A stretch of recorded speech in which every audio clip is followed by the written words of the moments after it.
¿Alguna vez te has preguntado cómo es posible que un simple beso pudiera cambiar para siempre el curso de la humanidad? Suena increíble, casi imposible, ¿verdad? Pero lo que estás a punto de descubrir te va a sorprender. Porque, aunque solemos recordar a los grandes héroes de la historia, a los profetas, a los reyes, a los hombres y mujeres que dejaron huellas imborrables, existe un nombre, uno que casi nadie quiere mencionar, que incomoda, que genera rechazo, pero que, aunque no lo creas, fue clave en uno de los episodios más importantes de toda la historia de la humanidad.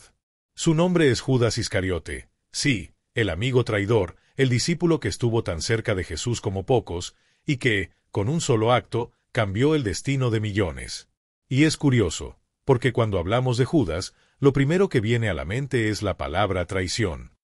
Lo vemos como el villano, como el enemigo dentro del grupo de los 12, como aquel que vendió al maestro por 30 monedas de plata.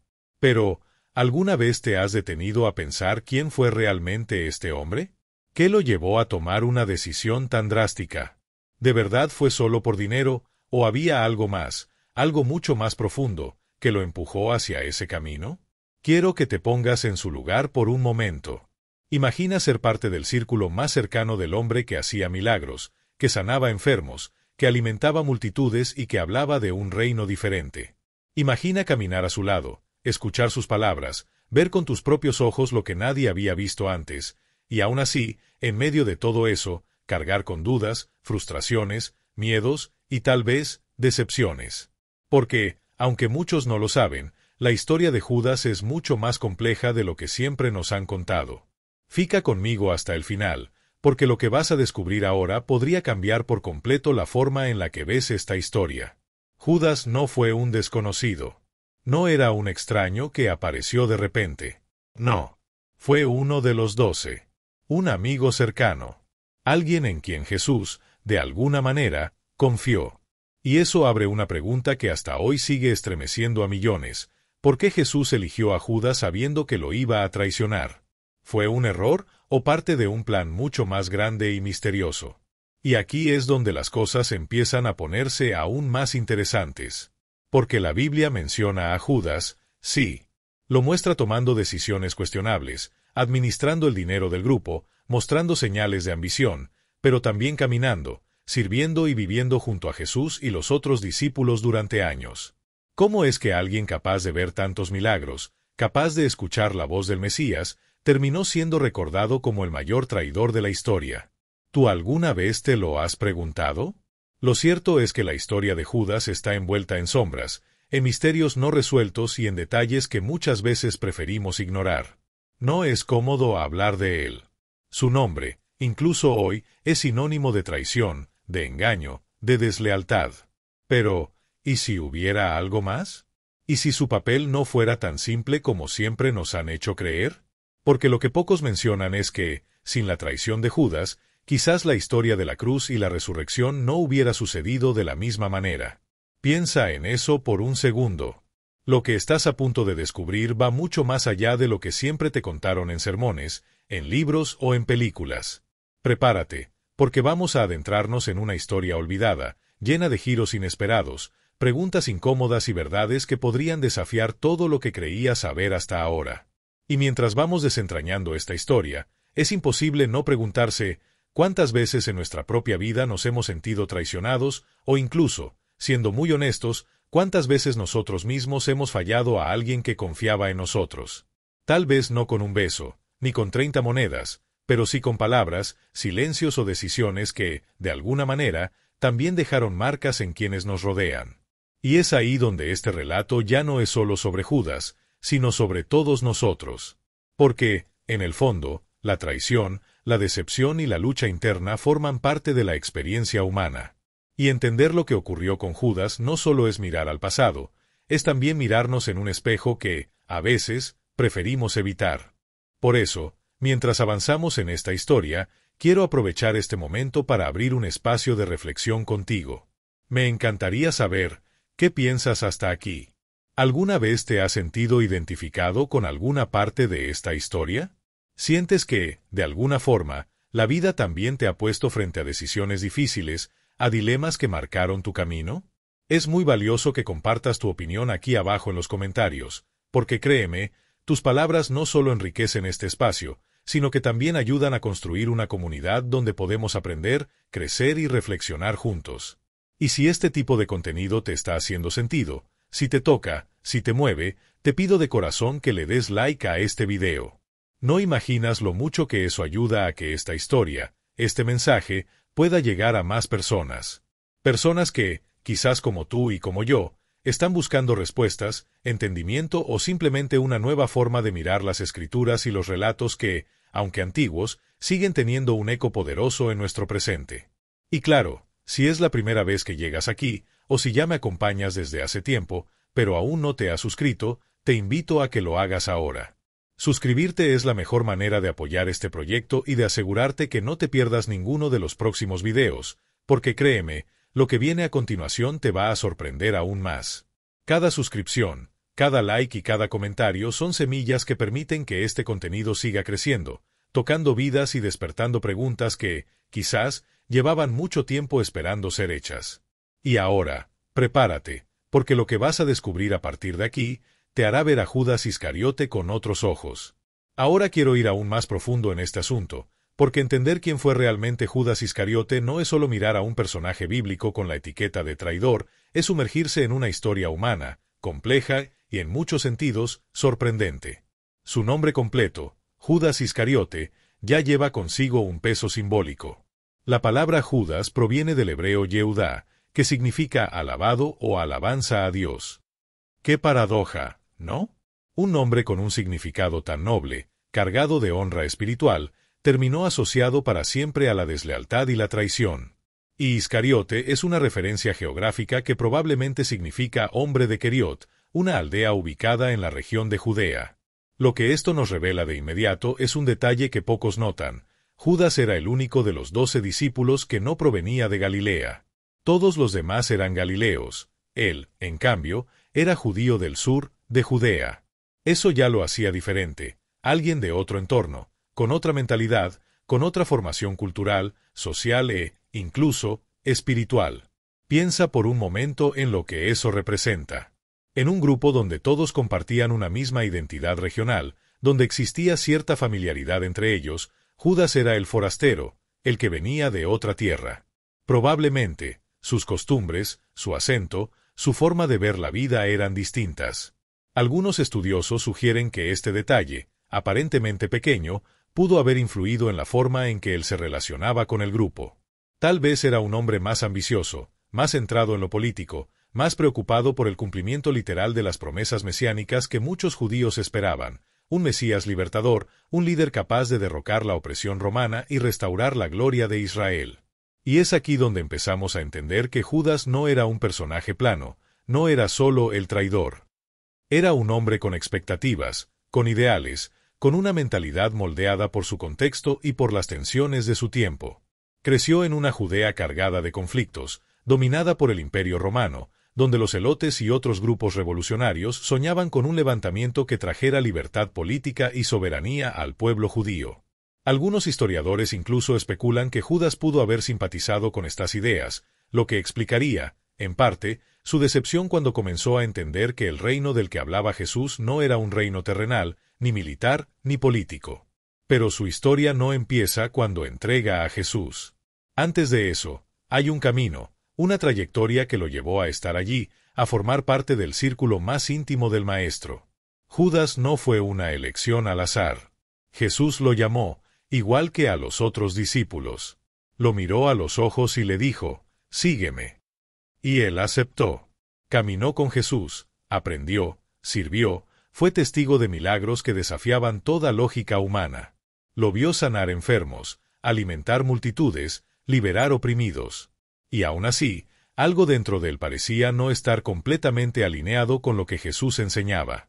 Hay quienes creen que Judas se unió al grupo esperando un cambio radical, una revolución visible, tangible, que desafiara de frente al poder de Roma.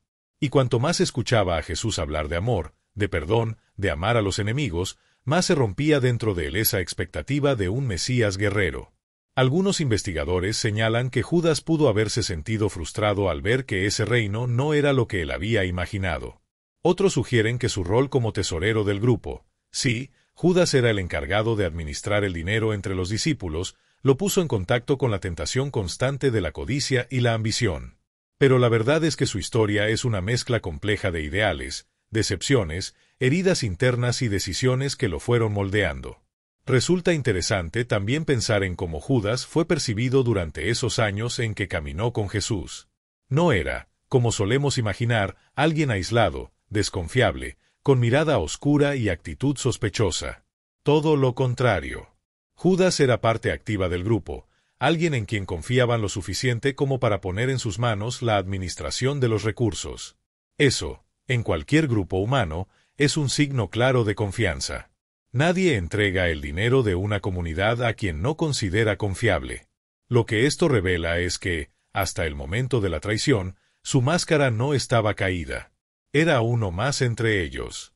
Uno que sonreía, que servía, que oraba, que participaba de las conversaciones, que soñaba, a su manera, con lo que sería ese reino prometido.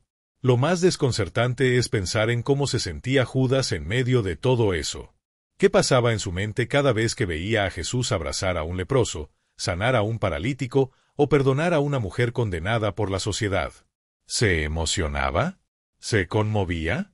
O, tal vez, comenzaba a sentir que todo eso no encajaba con lo que él había imaginado al decidir seguir a ese maestro? Porque, si algo es evidente en esta historia, es que no hay decisiones que se tomen de la noche a la mañana. Nadie se levanta un día y dice, hoy voy a traicionar todo en lo que he creído. Las decisiones que cambian nuestra vida se construyen poco a poco, con pequeñas grietas internas, con decepciones no resueltas, con heridas no sanadas, con expectativas rotas. Y aquí es donde la historia de Judas se vuelve profundamente humana. Porque, en el fondo, ¿cuántas veces tú y yo también hemos experimentado ese conflicto interno? Ese choque entre lo que esperábamos y lo que realmente ocurrió. Esa sensación de estar en el lugar correcto, pero con la mente y el corazón peleando en direcciones opuestas. Judas es el reflejo de esa lucha que todos, en algún momento de nuestra jornada, hemos enfrentado. Otro detalle fascinante es la forma en que los evangelios mencionan a Judas. Si lees con atención, te darás cuenta de que, en muchos relatos, su nombre aparece acompañado de la frase «el que lo entregó».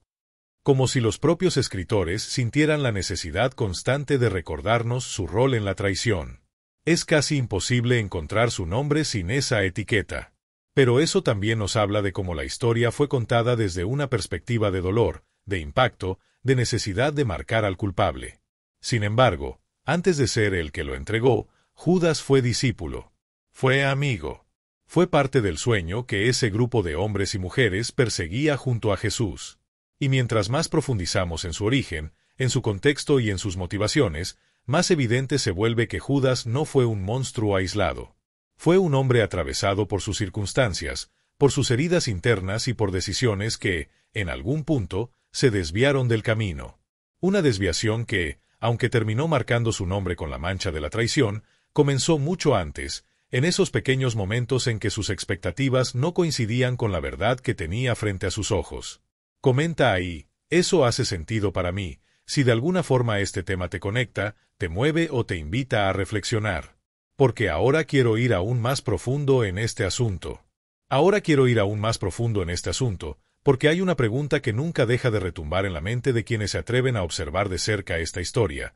Si Jesús sabía todo, si conocía el corazón de las personas, si tenía la capacidad de discernir las intenciones ocultas y las verdades no dichas, entonces, ¿por qué eligió a Judas? ¿Por qué permitir que alguien que terminaría traicionándolo caminara tan cerca de él, compartiendo los mismos sueños, los mismos caminos, las mismas conversaciones y hasta los mismos milagros? No es una pregunta menor. Es, de hecho, una de esas cuestiones que atraviesan la frontera entre la fe, la lógica y el misterio. Y cuando te detienes a pensar en eso desde una perspectiva más amplia, te das cuenta de que aquí no estamos hablando solo de Judas, sino de algo que va mucho más allá.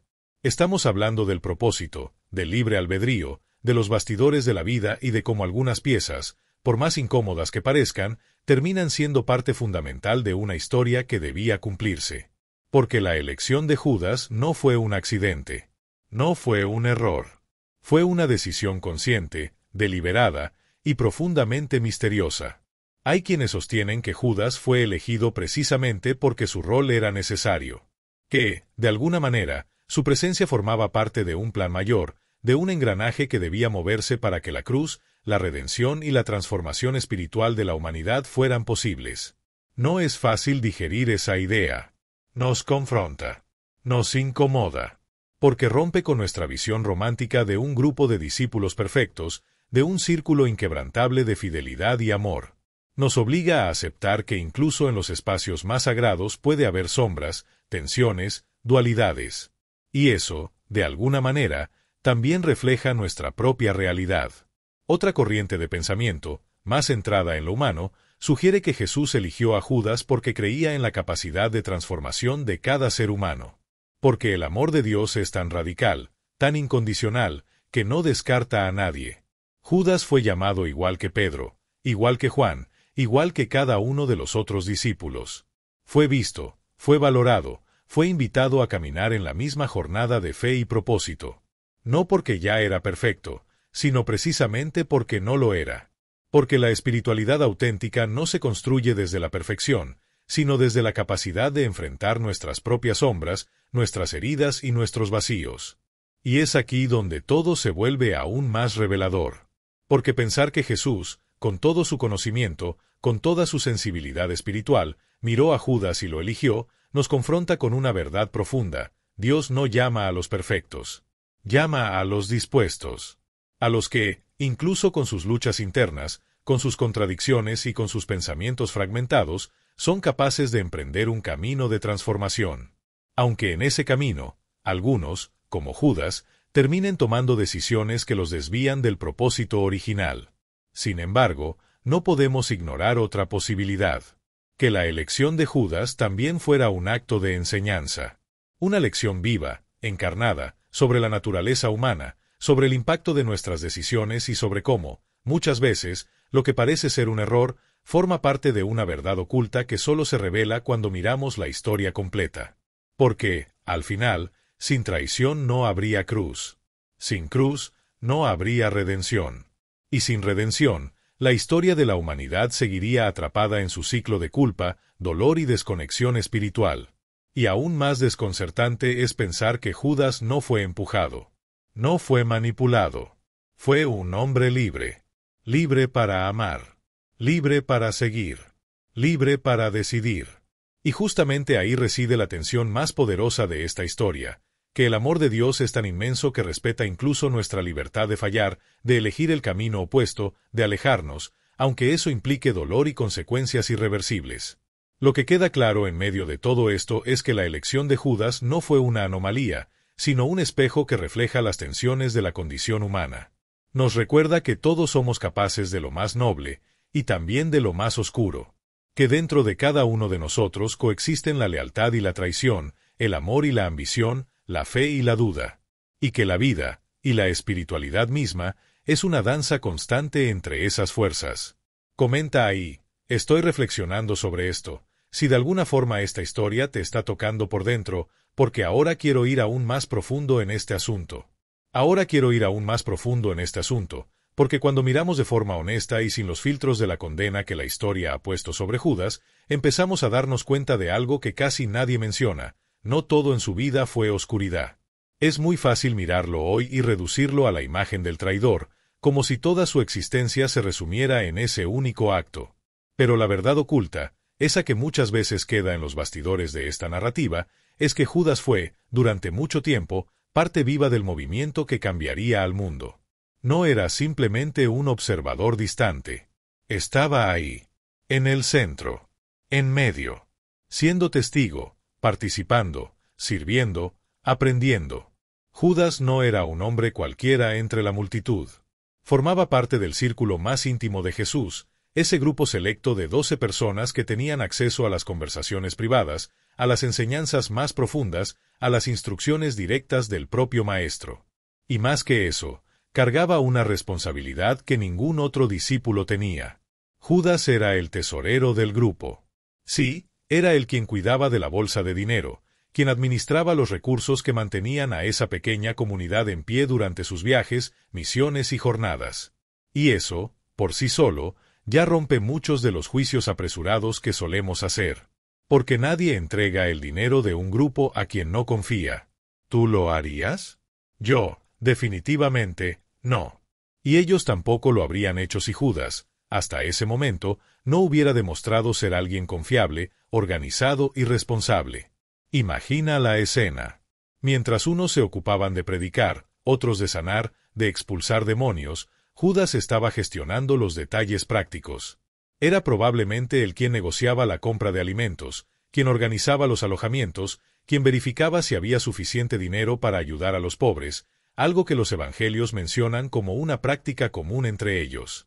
Es extraño pensar que el mismo hombre que más tarde sería recordado como traidor, también fue, durante mucho tiempo, la persona de confianza para manejar los bienes materiales del propio grupo de Jesús.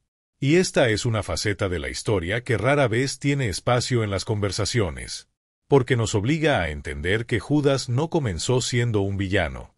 No despertó un día decidido a destruirlo todo. Caminó junto a los otros discípulos, participó en las mismas experiencias, escuchó las mismas palabras, fue testigo de los mismos milagros. Vio a ciegos recuperar la vista, a paralíticos levantarse, a muertos volver a la vida. Imagina el impacto de todo eso en la mente y en el corazón de cualquier ser humano. Y, sin embargo, a pesar de haber vivido todo eso, algo dentro de él se fue rompiendo, desconectando, como una grieta que comienza pequeña, casi invisible, pero que con el tiempo se expande, se profundiza, hasta volverse imposible de ignorar. ¿Qué ocurría en el interior de Judas? ¿Qué tipo de pensamientos, qué tipo de tensiones emocionales, espirituales e incluso existenciales llevaba dentro mientras caminaba junto a aquel que muchos ya reconocían como el Hijo de Dios? ¿Se sentía diferente por ser el único judío del sur, el forastero entre Galileos? ¿Sentía que, de alguna manera, nunca fue completamente parte de ese grupo, a pesar de su rol esencial? ¿O tal vez sus expectativas sobre quién debía ser el Mesías chocaban cada vez más con una realidad mucho más espiritual, mucho menos política y revolucionaria de lo que él había imaginado? Porque si hay algo claro en esta historia, es que Judas no fue simplemente movido por la codicia. Esa explicación superficial no se sostiene cuando observamos el contexto completo. La figura de Judas es mucho más compleja. No se trataba solo de dinero. Era frustración. Era desilusión. Era una batalla interna entre lo que él deseaba que sucediera y lo que, en realidad, estaba sucediendo. ¿Y quién no ha vivido algo así alguna vez? ¿Quién no se ha sentido dividido entre sus deseos, sus expectativas y una realidad que parece no corresponder en absoluto a lo que uno había imaginado? Mientras todos los discípulos, en algún momento, expresaron dudas, miedos e incomprensión, Judas fue el único que no logró vencer sus propias sombras. Y aquí es donde aparece una de las mayores revelaciones de esta jornada. Judas no fue el único que falló. Pedro también falló. Lo negó 3 veces. Tomás dudó. Todos huyeron en el momento de la captura. La diferencia es que, mientras los demás encontraron el camino de regreso, Judas quedó atrapado en el laberinto de sus propias decisiones, de su propia culpa, de su propio dolor. Y eso nos lleva a reflexionar de manera aún más profunda sobre la naturaleza de nuestras propias decisiones. Porque, al igual que Judas, todos nosotros llevamos dentro esa tensión constante entre luz y oscuridad, entre fe y duda, entre entrega y resistencia. Y lo más revelador de todo esto es entender que Judas no traicionó desde la distancia. No fue alguien externo que se infiltró en el grupo. No. Fue un amigo. Alguien que compartía la mesa, que compartía el pan, que escuchaba las mismas palabras de vida, que abrazaba, que caminaba junto a Jesús. Y, en este punto de la historia, es casi imposible no pensar en cómo debió haber sido para Jesús mirar a los ojos de Judas, día tras día, sabiendo lo que estaba por ocurrir. Sabiendo que ese amigo, ese hombre en quien confió la administración de los recursos, ese que participó de momentos de tanta intimidad, llevaba dentro una decisión que cambiaría para siempre el curso de los acontecimientos. Y, aún así, Jesús no lo rechazó. No lo alejó. No lo condenó anticipadamente. Al contrario, lo mantuvo cerca. Siguió amándolo. Siguió enseñándole. Siguió esperando, quizás, que hasta el último momento él tuviera la oportunidad de elegir otro camino. Y aquí, una vez más, somos confrontados con una verdad que trasciende los límites de esta historia específica. Porque el amor verdadero no controla, no obliga, no manipula. El amor de Jesús por Judas era tan real, tan puro, que incluía incluso el riesgo de ser traicionado. Incluía incluso el riesgo de ver a aquel a quien amaba tomar el camino opuesto, elegir la oscuridad en lugar de la luz. Eso no es debilidad. Eso es la expresión más radical de la libertad que Dios ofrece a cada ser humano. Comenta ahí, esto hace sentido para mí, si de alguna manera esta reflexión también toca algo dentro de ti, porque ahora quiero ir aún más profundo en este asunto. Ahora quiero ir aún más profundo en este asunto, porque cuando observamos la trayectoria de Judas, hay una pregunta que inevitablemente comienza a resonar dentro de nosotros. ¿En qué momento comenzó a perderse? ¿Cuál fue exactamente ese punto silencioso, casi imperceptible, en el que algo dentro de él empezó a romperse, a desviarse, a tomar un camino sin retorno? Porque, a diferencia de lo que muchos imaginan, la traición de Judas no ocurrió de un día para otro. Fue un proceso. Una construcción lenta, silenciosa, hecha de pequeñas elecciones, pequeñas concesiones internas, pensamientos que quizás ni siquiera se atrevía a decir en voz alta, pero que estaban ahí, creciendo. Y cuando nos sumergimos en los bastidores de esta historia, empezamos a darnos cuenta de que las señales siempre estuvieron presentes, esparcidas a lo largo del camino. Judas, poco a poco, fue mostrando señales de desconexión. Pequeños gestos, pequeñas actitudes, tal vez miradas diferentes, tal vez respuestas más frías, tal vez cuestionamientos que iban mucho más allá de los del resto de los discípulos. Mientras algunos estaban enfocados en la misión espiritual, en la transformación interior, Judas parecía llevar consigo una mentalidad más práctica, más material, más enfocada en resultados visibles, concretos. Y aquí surge la gran pregunta, ¿qué era lo que realmente movía a Judas? ¿Era simple codicia? ¿O era una frustración profunda, el resultado de expectativas quebradas, de sueños no cumplidos, de una verdad que no estaba preparado para aceptar? Porque si nos detenemos a observar con atención, es imposible ignorar un detalle. Judas, en muchos momentos, no comprendía, o quizás no aceptaba, la propuesta de Jesús. Él esperaba un reino diferente. Un reino concreto, político, revolucionario. Y mientras más Jesús hablaba de amor, de perdón, de amar a los enemigos, de un reino que no era de este mundo, más esa idea debía herir profundamente a ese hombre que, tal vez, esperaba ver caer a Roma, ver el sistema derrumbarse, ver la justicia imponerse, pero de una forma humana, tangible, palpable. Y cuando entendió que eso no sucedería, esa frustración comenzó a transformarse. Se volvió resistencia. Se volvió desconexión. Y con el tiempo, se convirtió en rechazo. Muchos estudiosos, de hecho, debaten si realmente fue la codicia lo que llevó a Judas a vender a Jesús por 30 piezas de plata. Porque, seamos sinceros, no era una suma descomunal. No era una fortuna que justificara, racionalmente, destruir una amistad, un camino, una misión. Esto nos lleva a pensar que quizás el dinero no fue el objetivo final, sino simplemente el símbolo, el detonante externo de algo mucho más profundo, mucho más roto dentro de él. Tal vez el dinero fue solo la excusa visible para materializar una decisión que, internamente, ya estaba tomada desde hacía mucho tiempo. Y aquí la reflexión se vuelve aún más incómoda, porque, de alguna manera, todos nosotros hemos vivido eso en algún nivel.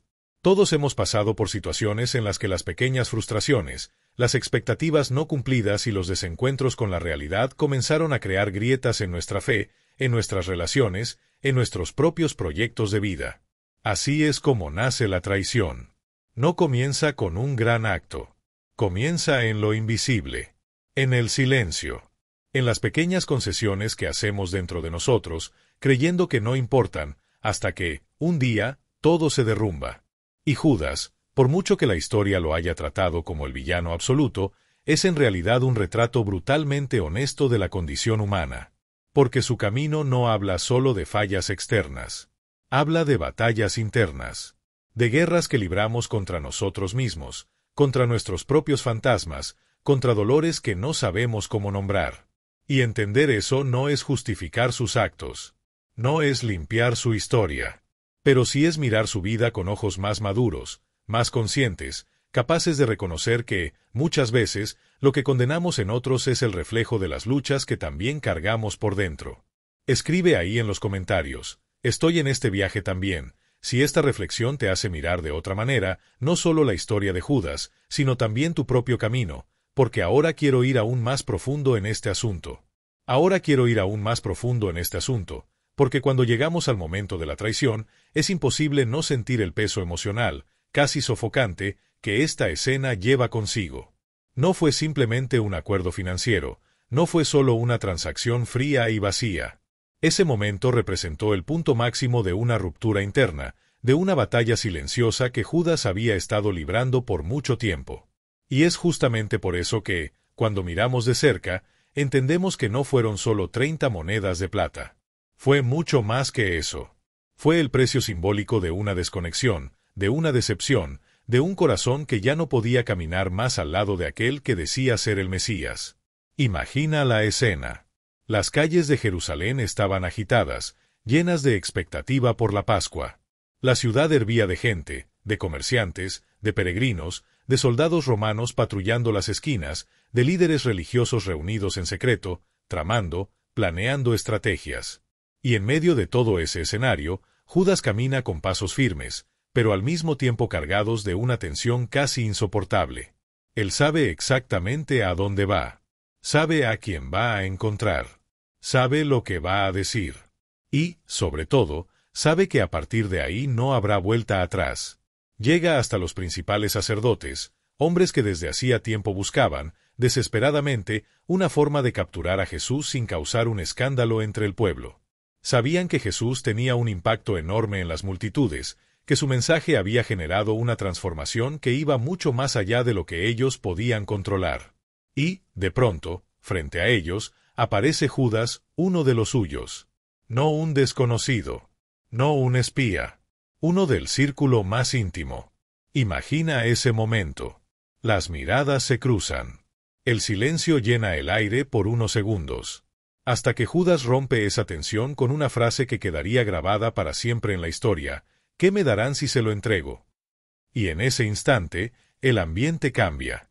Los líderes religiosos se miran, sorprendidos, casi incrédulos. No podían creer lo que estaba sucediendo. Pero al mismo tiempo, era la oportunidad perfecta. Una oportunidad que no podían dejar escapar. Y así, tras unos segundos de conversación rápida, cierran el trato. 30 monedas de plata. No más. No menos. Lo suficiente, según la ley judía, para pagar la vida de un esclavo. Ese fue el valor que pusieron sobre Jesús. Y ese fue el precio que Judas aceptó. Pero lo más impactante no es solo el acuerdo. Es lo que viene después. Judas guarda esas monedas, tal vez las aprieta en su mano, tal vez las escucha tintinear mientras camina de regreso. Y al mismo tiempo, comienza a trazar los pasos finales de aquella decisión que cambiaría la historia para siempre. Planea el momento, el lugar, la señal. Y es ahí donde surge uno de los actos más desconcertantes y al mismo tiempo más simbólicos de toda esta historia: el beso de la traición. Piensa por un segundo en la carga emocional que tiene ese gesto. Un beso no es un acto cualquiera. Es una expresión de cercanía, de confianza, de afecto, de intimidad. Y Judas lo sabía. Precisamente por eso lo eligió como señal. Porque, de alguna manera, ese beso no era solo una clave para identificar a Jesús en medio de la oscuridad del huerto. Ese beso era, en sí mismo, una declaración brutal de ruptura. Era la manifestación visible de una traición que había comenzado mucho antes, en lo invisible, en lo secreto, en lo no dicho. La escena ocurre en Getsemaní. Es de noche. La tensión se puede cortar en el aire. Jesús está orando, rodeado de algunos de sus discípulos, mientras otros, agotados, no consiguen mantenerse despiertos. Y de repente, las sombras se llenan de ruido, de pasos apresurados, de antorchas encendidas, de espadas reluciendo. Judas aparece al frente del grupo. Camina decidido hacia Jesús. Lo mira. Y con una mezcla desconcertante de frialdad y afecto, se acerca, lo abraza, y le da un beso en la mejilla. Y en ese instante, todo se detiene.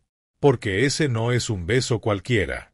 Es el beso que marca el punto de no retorno. Es el beso que separa el antes y el después de la historia. Y mientras los soldados se abalanzan sobre Jesús, mientras los discípulos entran en pánico, mientras Pedro desenfunda la espada en un intento desesperado de defender lo que ya no puede ser defendido, Judas se queda ahí, mirando, sabiendo que lo que acaba de hacer tiene un peso que nunca desaparecerá, que no importa cuánto tiempo pase, que no importa lo que intente después, ese beso quedará grabado no solo en la memoria de quienes lo vieron, sino en la conciencia colectiva de toda la humanidad. Escribe ahí en los comentarios, eso hace sentido para mí, si esta reflexión también te hace mirar esta historia de una manera completamente diferente, porque ahora quiero ir aún más profundo en este asunto. Ahora quiero ir aún más profundo en este asunto, porque hay un lado de esta historia que casi nadie quiere mencionar, lo que sucedió después. La verdad oculta es que, en el instante en que Judas vio a Jesús siendo arrestado, atado, arrastrado como si fuera un criminal cualquiera, algo dentro de él simplemente se quebró. Aquello que antes parecía una decisión calculada, racional, quizás hasta justificable en su mente, de repente se convirtió en un peso insoportable. Fue como si, en un segundo, toda la construcción mental que había hecho para convencerse de que estaba haciendo lo correcto, se derrumbara frente a sus propios ojos. Entonces corre, desesperado, de regreso hacia los líderes religiosos. Sus manos tiemblan. Su respiración es agitada. Lanza las 30 monedas sobre la mesa, como quien intenta, de alguna manera, borrar lo que ya no tiene vuelta atrás. Y con la voz quebrada, dominado por la culpa y el remordimiento, les dice, «He pecado, he entregado sangre inocente». Pero la respuesta que recibe es tan fría, tan cruel, que suena como una sentencia. ¿Y eso qué nos importa? Ese es tu problema. Y en ese momento, Judas se da cuenta de que está absolutamente solo, que aquellos que le sonrieron al sellar el acuerdo, ahora lo descartan como quien tira algo que ya no sirve para nada. El impacto emocional de este momento es devastador, porque, a diferencia de lo que muchos creen, Judas no fue indiferente a lo que hizo. No celebró su decisión. No escapó para gastar su dinero. Todo lo contrario, fue dominado por una angustia tan profunda, tan aplastante, que simplemente no pudo soportarlo. Y, completamente destruido por dentro, consumido por un dolor que no encontró salida, tomó la decisión más trágica de su vida. Escribe ahí en los comentarios, estoy reflexionando sobre esto, si esta parte de la historia también te hizo ver a este personaje de una manera completamente diferente, porque ahora quiero ir aún más profundo en este asunto. Ahora quiero ir aún más profundo en este asunto, porque hay una pregunta que atraviesa siglos y sigue sin una respuesta definitiva. ¿Judas fue realmente un villano, o, en realidad, era una pieza necesaria dentro de un plan divino mucho más grande? Y por más incómodo que esto suene, esta es una reflexión que desafía no solo nuestra comprensión de la historia, sino también nuestra propia mentalidad sobre el bien, el mal, las decisiones y el destino. Porque si creemos que Dios lo sabe todo, que nada escapa de su control, entonces, ¿Judas fue realmente libre de elegir? ¿O ya estaba destinado, desde el principio, a cumplir ese papel? Este es uno de los mayores misterios de la teología. Porque, al final, sin Judas, ¿habría cruz? ¿Y sin cruz, existiría la redención? El impacto de esa decisión va mucho más allá de un simple acto de traición. Es como si, de alguna manera, el propio dolor que Judas causó fuera parte del engranaje que movió todo el plan de transformación de la humanidad. Esto nos lleva a cuestionar hasta dónde llega el libre albedrío y dónde comienza el propósito divino. Escribe ahí en los comentarios, eso hace sentido para mí, si esta reflexión también movió tu manera de ver esta historia, porque ahora quiero ir aún más profundo en este asunto. Ahora quiero ir aún más profundo en este asunto, porque hay un detalle en el que pocos se detienen a reflexionar. ¿Qué pasó realmente con la memoria de Judas después de todo?